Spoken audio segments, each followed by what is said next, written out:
Halito. Today we're going to be going over the goat bag swing. This is an invention by Coach Dan John.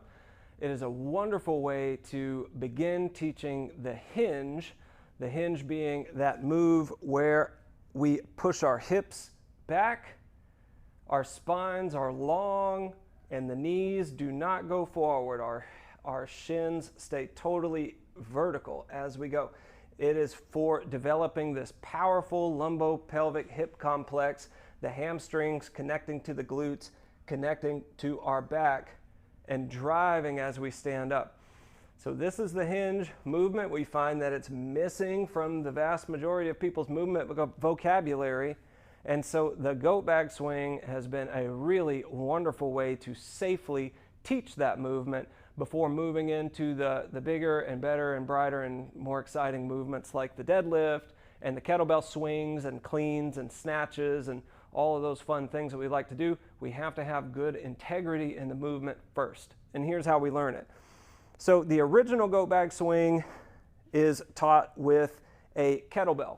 We hold the kettlebell in the goblet squat position, and then we're going to roll the kettlebell so that the bottom is in contact with the ab wall, reflexively activating it by pulling our shoulders back, holding this in place. We're looking forward in neutral. We're going to breathe in as we push the hips back and breathe out as you stand back up. And the points of technique are that the spine remains in neutral, the weight stays in contact with our ab wall, and the knees do not slide forward as we push the hips back.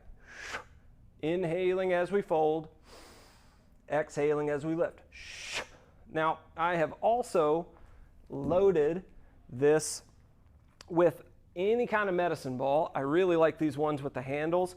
They've got this nice surface here that we can hold into our ab wall. Same thing. We're going to put our feet about hip width, toes maybe pointing slightly out, driving this ball into our abs, and we breathe in, push the hips back, do not let the knees slide forward, breathing out, standing up, breathing in, breathing out. Okay, one other way I really like loading this with these big medicine balls that we have everywhere, and lately we've been using one of these plyo boxes. So long as the height of the box doesn't exceed the knee, this works pretty well. This is for anybody, anytime you have any kind of issue where we start to squat the hinge rather than hinging the hinge. And what that means is that our knees do start to slide forward. If we start to have these non-vertical shins, we're starting to do more of a squat rather than a true hinge. And so this is a very quick way to eliminate that. We put our heels right up against the box and we coach to maintain contact with that box through our calves at all times.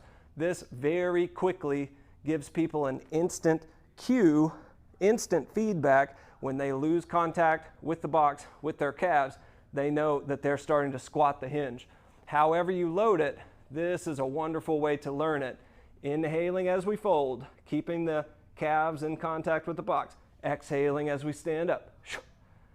Right? Program it with whatever sets and rep schemes you're using, but this is our first variation of the hinge and potentially the only variation of the hinge, but we always want to master this movement first before moving on to the deadlift, to the swing, to the clean, to the snatch. Yakoki.